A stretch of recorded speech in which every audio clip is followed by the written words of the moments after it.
तो हेलो प्यारे बच्चों, कैसे हैं आप सब। तो देखिए आज हम लोग लेकर आए हैं क्या, एक्सरसाइज 3 यानी कि दो चर वाले रैखिक समीकरण युग्म।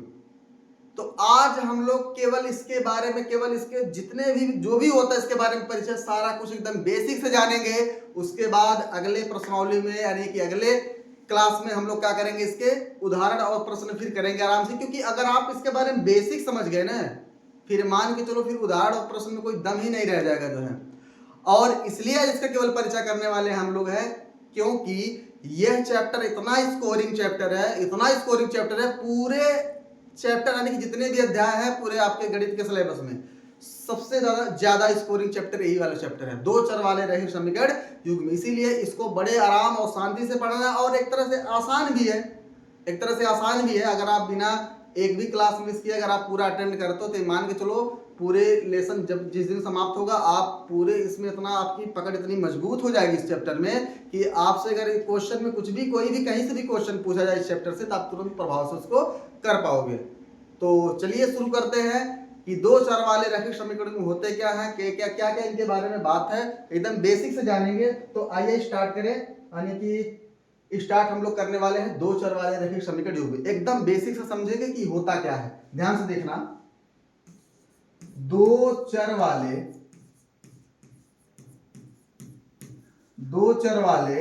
रैखिक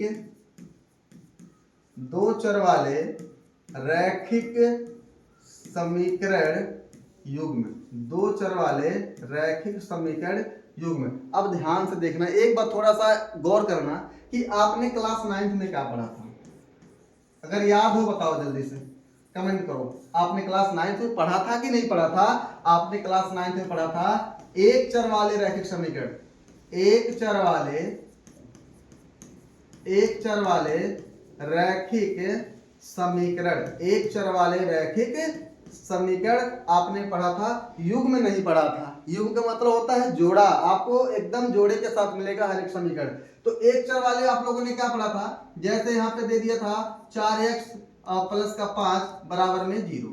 ध्यान से देखना, चर का मतलब क्या होगा भाई, बहुपद में आपने दो लेसन अगर आपने पढ़ा होगा तो आपने समझा होगा बहुपद में कितना चर होता था। एक चर वाला यानी कि एक चर आप उसमें x और y इस तरह से कुछ दिखता था, उसी को तो चर बोलते हैं जो x और y होता है। तो ध्यान से देखना, इसमें x कितना है, 1 है। तो केवल आपको केवल यहाँ पे x है, y नहीं दिख रहा है, इसका मतलब केवल इसमें एक ही चर है, इसको बोला जाएगा एक चर। और अगर घात देखा जाए चर की कितना है, कुछ नहीं, कितना मानेंगे आप, 1 मानेंगे। इसका मतलब रैखिक भी हो गया, क्योंकि हमने पढ़ा है चर की अधिकतम घात कितना हो, 1 हो। अगर चर की घात अधिकतम 1 हो तो उन्हें बोला जाता है रैखिक। क्या बोला जाएगा उन्हें, रैखिक। और समीकरण और बहुपद में अंतर नहीं है, आप थोड़ा सा गौर करना है यहाँ पे। अगर हम ये जीरो क्या कर दें, हटा दें, अगर हम ये जीरो हटा दें तो ध्यान से देखना क्या हो जाएगा। अगर हम यहाँ पे जीरो हटा दें, अब यह हो गया बहुपद, ये हो गया रैखिक बहुपद। इनका नाम क्या होगा भाई, इनका नाम हो गया रैखिक बहुपद हो गया, ये हो गया रैखिक बहुपद। लेकिन याद करो, अगर हम यहाँ पे लगा दे इक्वल का साइन लगा दे, अगर यहाँ पे इक्वल का साइन लग गया बराबर 0 हो गया, अब इनको बोला जाएगा एक चर वाला रैखिक समीकरण। अगर केवल बस 0, अगर यह इक्वल का साइन हटा दिया जाए तो यह एक चर वाला बहुपद हो जाएगा, यानी कि बहुपद कहलाएगा। लेकिन अगर इसको 0 हम के बराबर इस तरह बराबर का साइन लगा के 0 लगा दे तो हो जाएगा एक चर वाला रैखिक समीकरण। यहां तक किसी कोई दिक्कत नहीं। चलिए आगे बढ़िए। अब इसको इस तरह से दिया जाता था, आपसे बोला जाता था कि इसको दो चर वाले में कन्वर्ट करो, दो चर वाले रैखिक समीकरण में कन्वर्ट करो। तो कैसे कन्वर्ट करते थे, अभी आपके पास दो चर बनाने के लिए क्या चाहिए, y। अगर भाई दो चर में बनाना है इसको तो y भी चाहिए, तभी तो x और y मिलकर दो चर बनेंगे। तो हम लोग क्या करते थे कि 4x ऐसे लिखे, यानी कि यहाँ पे क्या लिखे, 4x लिखे, उसके बाद y नहीं है तो y हमें अपने मन से ऐड करना है। तो हम 0 इंटू वाई करके, 0 इंटू वाई और प्लस का 5 बराबर करके क्या कर दिए, 0। अब ध्यान से देखिए, यह दिखने में कितना चर लग रहा है, x हो गया y हो गया, दिखने में तो लग रहा दो चर है, इसलिए हो गया दो चर वाला रैखिक समीकरण, दो चर वाले रैखिक समीकरण हो गए। लेकिन ओवरऑल देखा जाए तो 4x प्लस 5 ही है, 4x प्लस 5 ही है। क्यों है, क्योंकि देखो 4x यहाँ रहेगा। अब 0 इंटू वाई का मतलब अगर जीरो का गुणा किसी चर के साथ हो, जीरो का गुणा किसी अचर के साथ हो तो दोनों का मतलब सेम होता है, उसका आंसर जीरो ही होता है। उसका आंसर क्या होता है? जीरो। इसका कहने का मतलब यह है अगर जीरो का आप गुणा कराओ, चाहे वह चर हो चाहे वह अचर हो, यानी कि चर का मतलब एक्स वाई कुछ भी हो, या अचर का मतलब एक से लेकर अनंत तक कुछ भी संख्या रखो, आप अगर उस जीरो के साथ गुणा कराओगे तो दोनों का आंसर जीरो ही आएगा। तो इसके नाते जीरो इंटू वाई का मतलब क्या हो जाएगा? जीरो इंटू वाई का मतलब हो जाएगा जीरो, और प्लस का 5 है, प्लस का 5 है बराबर में मान लो जीरो है, तो 4x, जीरो का कोई वैल्यू है या नहीं है तो हम सीधे केवल प्लस का 5 लिखेंगे बराबर का जीरो। तो 4x प्लस 5 बराबर जीरो, ऊपर भी क्या था? 4x प्लस 5 बराबर क्या? जीरो। बस दिखने में लग रहा है कि ये दो चर वाला है केवल एक चर। आप लोगों ने क्लास 9th में सीखा था। तो अब हम लोग सीखने वाले हैं क्लास 10th में क्या सीखेंगे, उसको ध्यान से देखना। क्लास 10th में हम लोग सीखने वाले हैं दो चर वाले रैखिक समीकरण युग्म। दो चर का मतलब हो जाएगा, दो चर का मतलब क्या हो जाएगा? दो चर का मतलब हो जाएगा x और y, x और y, और रैखिक का मतलब क्या हो जाएगा? चर की घात। चर की घात कितना होगा? चर की घात कितना होगा? यहाँ पे आपकी बार एक होगा, तभी तो रैखिक होगा। अगर एक से ज्यादा घात हो जाएगा तो उन्हें रैखिक समीकरण थोड़ी बोला जाएगा, उन्हें रैखिक नहीं बोला जाएगा। फिर रैखिक का मतलब होता है चर की अधिकतम घात ही एक होनी चाहिए, एक से ज्यादा नहीं होना चाहिए। अब देखो ध्यान से, और समीकरण का मतलब आपने सीखा है, इक्वल लगा के इस तरह से अगर जीरो लगा देंगे तो हो जाएगा वह समीकरण। और युग्म का मतलब होता है क्या? युग्म का मतलब होता है जोड़ा। युग्म का मतलब क्या होता है? जोड़ा होता है। बस आप समझना कि जितने समीकरण दिए रहेंगे उनका साथ में जोड़ा दिया रहेगा, उनका साथ में क्या दिया रहेगा? जोड़ा दिया रहेगा। कहने का मतलब यह है अगर मान ली जब तक किसी की शादी नहीं हुई रहती है, आप याद करो, जब तक किसी की शादी नहीं होती मतलब हुआ रहता है तो उनको क्या बोला जाता है? उनको सिंगल बोला जाता है। सिंगल का मतलब सिंगल रहते हैं। लेकिन अगर उनकी शादी हुई है तो उनको क्या बोला जाता है भाई? उनको जोड़े के रूप में हो जाते हैं, यानी कि पति और पत्नी दोनों होते हैं। यानी क्या होते हैं? फिर पति होते हैं और क्या होते हैं भाई? पति पत्नी दोनों हो जाते हैं, तो उनको भाई वो जोड़े के रूप में हो गए। तो यानी कि कहने का मतलब यह है आपको जो समीकरण मिलेगा वह सिंगल समीकरण नहीं मिलेगा, वह सिंगल समीकरण नहीं मिलेगा, हमेशा उसका नीचे जोड़ा रहेगा। यानी कि एक साथ दो दो समीकरण दिए रहेंगे। कहने का मतलब मोटा मोटा बात यह है कि एक साथ आपको दो समीकरण दिए रहेंगे। फॉर एग्जांपल जैसे दिया है एक समीकरण 3x प्लस का y बराबर 5, तो दूसरा भी दिया रहेगा इसी के नीचे 3x प्लस कुछ भी करके दिया रहेगा 3x प्लस का 4y बराबर में 10। ऐसा करके एक समीकरण यह इसी वाले समीकरण के जोड़ा है। तो हमेशा आपको समीकरण जो दिखेंगे वह हमेशा जोड़े के रूप में दिखेंगे। अब समझो ध्यान से, इस पूरे चैप्टर में आपको कवर क्या करना है। इसके कुछ फार्मूले हैं, कुछ फार्मूले हैं जो बहुत ही आसान है। अगर एक बार ध्यान से आप समझोगे ना, फिर आसान तरीके से एकदम बेस्ट तरीके से आपका हो जाएगा, कोई दिक्कत नहीं होगा। बस ध्यान से समझना। और यह सब बताने से पहले हम बता दें आपको कि भाई दो चर वाला रैखिक समीकरण हो गया। अब इसका मानक रूप क्या होता है? मतलब जैसे हमने द्विघात बहुपद का मानक रूप क्या देखा था? द्विघात बहुपद का मानक रूप मैंने क्या देखा था कि ax² प्लस में bx और प्लस में c, इस तरह से अगर द्विघात वाला बहुपद इसी तरह होता है जहां पे x² का गुणांक क्या होता है? a होता है, x का गुणांक b होता था, अचर पद किसको बोलते थे? c को बोलते थे। तो ऐसे इसका भी तो कोई मानक रूप होगा। तो मानक रूप होगा जैसे यहाँ पे मानक रूप कैसे होगा, ध्यान से देखना कि द्विचर वाले रैखिक समीकरण युग्म का मानक रूप, यहाँ पे हम लिखेंगे क्या? मानक रूप।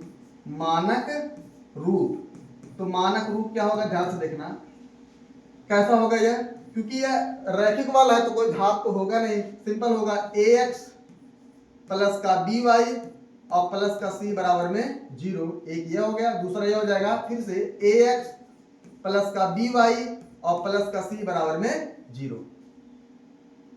अब sir ji a b b c c सब में है तो कैसे पता चलेगा भाई? अगर मान लो यहाँ पे a का मान मान लो एक बार के लिए, यहाँ पे a का मान हमारे पास मान लो यहाँ पे मान लो 2 है, अन्य क्या सब कुछ अलग अलग हो गया, तो कैसे पहचानेंगे sir ji? a b c दोनों में सेम है, तो कैसे पहचानेंगे? तो उसका आप इस तरह से नामकरण करोगे। कैसे? इसको मानोगे a1, इसको क्या मानोगे आप? a1, इसको मानोगे b2, इसको मानोगे a1 मानोगे, इसको b1 मानोगे, सब b1 मानोगे, इसको a1 है यह b1 हो जाएगा, यह हो जाएगा हमारे पास c1 हो जाएगा। एक वाले को क्या बोलोगे A2, एक वाले को बोलोगे B2, एक वाले को बोलोगे C2। कुछ समझ में आई बात? इसका मतलब यह है एक वाले समीकरण से A1 B1 C1 निकाल लेना है, एक वाले समीकरण से A2 B2 और C2 निकाल लेना है। यहां तक किसी कोई दिक्कत नहीं होना चाहिए। आपको हमेशा इसी तरह से दो समीकरण हमेशा मिलेंगे, जोड़े के साथ मिलेंगे। कहने का मतलब यह सिंगल समीकरण नहीं मिलेगा, सिंगल समीकरण नहीं मिलने वाला, हमेशा मिलेगा तो जोड़े के साथ मिलेगा। तो जोड़े के साथ मिलेगा तो जाहिर सी बात है एक वाले समीकरण से आप A1 B1 C1 आराम से निकालना, दूसरे वाले से A2 B2 और C2 निकालना। बस शर्त यह है आपको हमेशा इसी तरह से लिखना पड़ेगा। पहले उसको मानक रूप में लिखना पड़ेगा, तब जाके आप A1 B1 C1 का मान निकालना। ऐसे डायरेक्ट निकालोगे तो गलती हो जाएगी। क्यों गलती हो जाएगी? अभी देखना आप ये जो 5 दिख रहा है, आप बोलोगे 5 तो अचर पद है, इसका मतलब यह C का मान है। अगर आप यहाँ C1 का मान कितना रखोगे 5, यह क्या हो जाएगा? गलत, क्योंकि आपने दो चर वाले रैखिक समीकरण के मानक रूप में नहीं लिखा, आप वैसे C का मान निकाले। देखो ध्यान से, C तो इधर है, बराबर की इस पार C थोड़ी है, बराबर की इस पार केवल 0 रहना चाहिए। यहाँ पे C, यहाँ पे बराबर की इस पार यह है, इस पार होना चाहिए इसको, यानी कि 5 की जगह केवल क्या होना चाहिए? 0। तब जाके A1 B1 C1 निकलेगा, आराम से निकालना, तब गलती नहीं होगा। अदरवाइज आप इस तरह से गलती कर दोगे, C1 का मान 5 नहीं, किसका होगा? ये C1 का जो मान होगा वह माइनस का 5 होगा। रीजन क्या है? क्योंकि जब 5 प्लस में है उस तरफ जाएगा तो क्या हो जाएगा? इस तरह से बनेगा नया समीकरण, 3x प्लस का y और माइनस का 5 बराबर में क्या हो जाएगा? 0, क्योंकि 5 वाला प्लस इधर आएगा तो माइनस का। अब निकालो आराम से, A1 का मान क्या निकलेगा? 3 निकलेगा। अब B1 का मान, यानी कि y का गुणांक भी होता है, y का गुणांक भी होता है। अब y के साथ गुणे में कुछ नहीं दिख रहा था, हाथ क्या मानते हो? वहां पे 1 मानते हैं, तो B1 का मान 1 हो जाएगा। और जो C1 का मान निकलेगा वह क्या निकलेगा?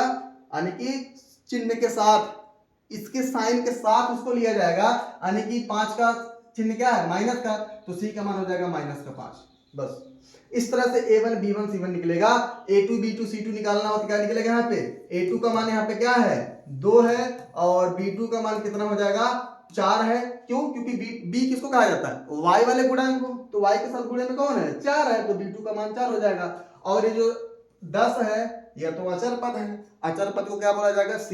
लेकिन ऐसे C नहीं निकलेगा, 10 इधर आएगा, प्लस में तो माइनस हो जाएगा, तो C2 का जो मान निकलेगा वह निकलेगा माइनस का 10। तो जल्दी से बताओ, यहां तक किसी को कोई दिक्कत है? A1 B1 C1 A2 B2 C2 निकालने में किसी कोई दिक्कत है? नहीं? चलो आगे बढ़ो। तो नहीं दिक्कत है तो कोई दिक्कत नहीं, चलो अच्छी बात है, कोई दिक्कत नहीं हो रहा तुम सबको, ठीक। अब ध्यान से देखना, एक काम करते हैं हम लोग, इसका देखो फार्मूला, आप ध्यान से देखना। अब बहुत जरूरी चीज बताने जा रहे हैं, एकदम ध्यान से देखना, उसको नोट कर लेना एकदम अच्छे से, क्योंकि जब तक नोट नहीं करोगे ना तब तक आप कर नहीं पाओगे अच्छे से। ध्यान से देखना,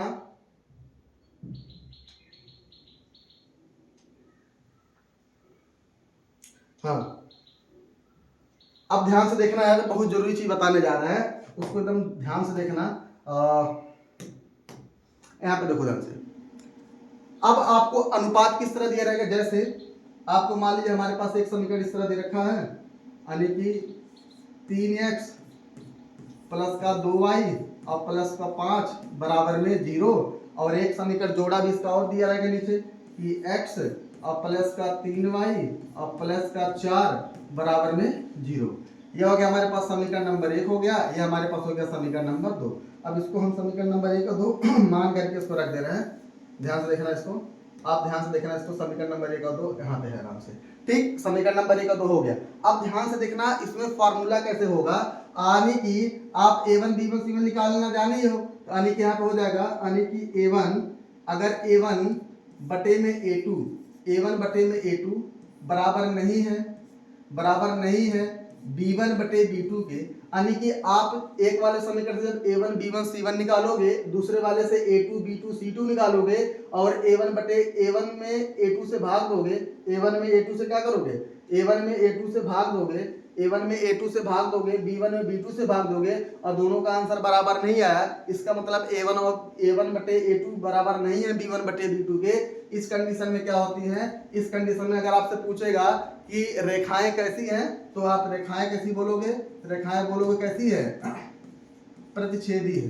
रेखाएं कैसी हैं? यह रेखाएं कैसी होंगी, प्रतिच्छेदी। और अगर हल की बात करेगा, पूछेगा कोई हल है कि नहीं है, तो आप क्या बोलोगे, अद्वितीय हल, अद्वितीय हल, अद्वितीय हल। और अद्वितीय हल अगर निकाय पूछ लेगा, क्या पूछेगा, निकाय पूछेगा, तो आपको क्या बोलोगे, इसका निकाय कैसा होगा, इसका निकाय कैसा होगा, संगत होगा। बताओ यहां तक कोई किसी को दिक्कत नहीं है। आप यहां एक काम करो, लिख लो अनुपातों की तुलना, अनुपातों की तुलना, और यहां पे हो गया ग्राफीय निरूपण, ग्राफीय निरूपण, और यहां पे हो जाएगा बीज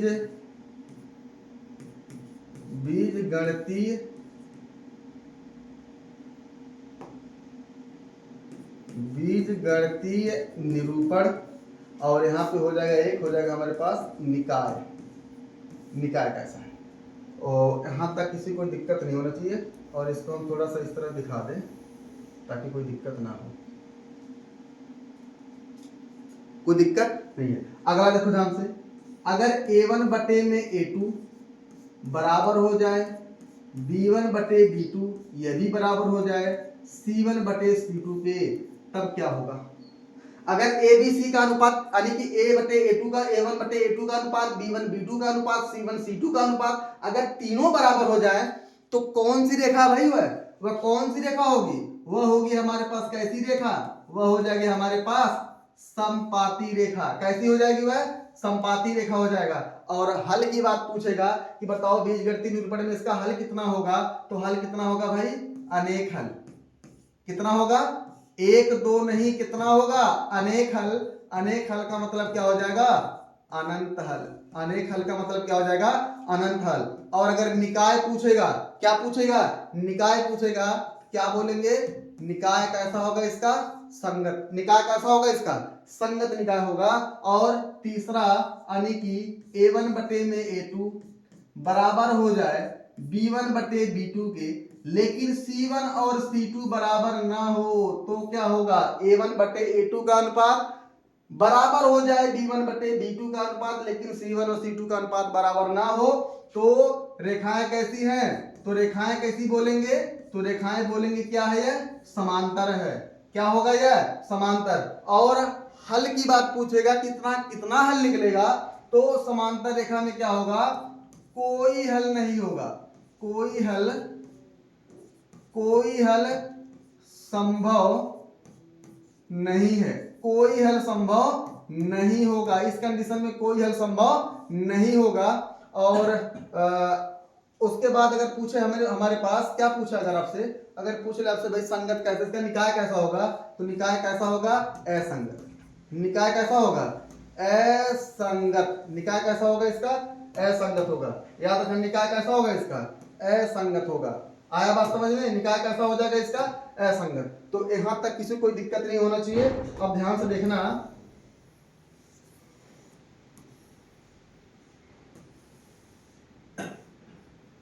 अब यहां तक किसी को कोई दिक्कत नहीं होना चाहिए। हमारे ख्याल से आपको पूरा एकदम अच्छे से याद होना चाहिए कि अगर यह देखो ध्यान से a1 a2 b1 b2 सारा कुछ आपने समझ लिया आराम से। अब थोड़ा सा इसके बारे में बात करें कि भाई प्रतिच्छेदी रेखा किन्हें बोलते हैं, संपाती रेखा, समांतर रेखा। ध्यान से देखना, यहाँ पे हम यहाँ पे 3 डायग्राम बनाएंगे। एक देखो ध्यान से इस तरह बन रहा हमारे पास, एक बन रहा इस तरह से यह वाला, और एक बन रहा इस तरह से, ये मान लो एक रेखा है, इसी के जस्ट ऊपर एक रेखा और है, और तीसरा वाला हमारे पास समझ लो यह बन रहा है, तीसरा वाला बन रहा है इस तरह से। नेक्स्ट देखना, इनका नाम क्या होगा, इसका नाम होगा प्रतिच्छेदी, इसका नाम क्या है, प्रतिच्छेदी। और यह हमारे पास क्या है, दूसरा वाला क्या है, संपाती, और तीसरा वाला क्या है, समांतर।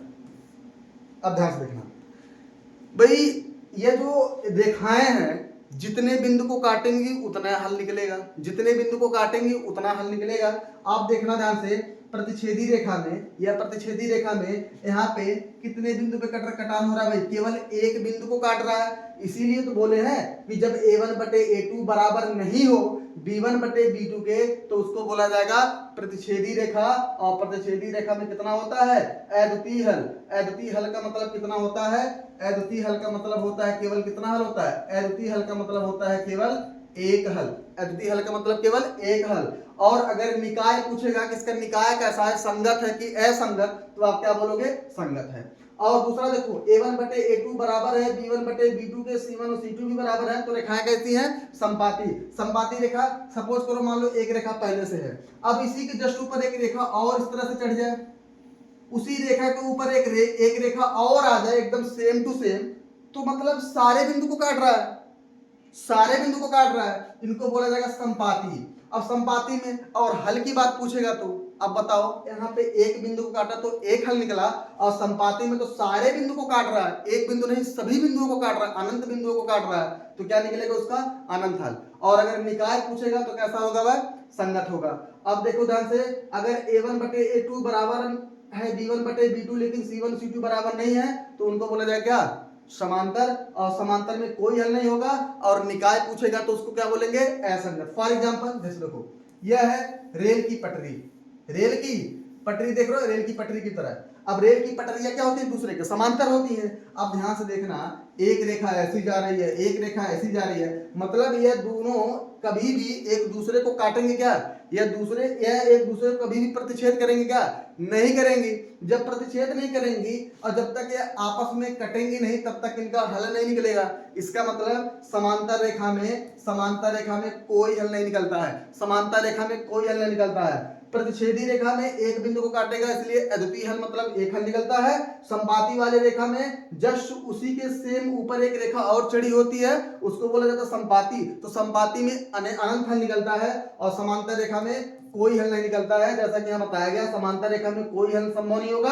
और अगर निकाय की बात पूछेगा तो क्या होगा, यह असंगत। कहने का मतलब है, जिनका जिनका हल निकलेगा उनको संगत बोला जाएगा, जिनका जिनका हल निकलेगा उनको संगत बोला जाएगा, क्योंकि प्रतिच्छेदी रेखा में भी हल संभव है, संपाती रेखा में भी हल संभव है, इसलिए उनको संगत बोला जाएगा।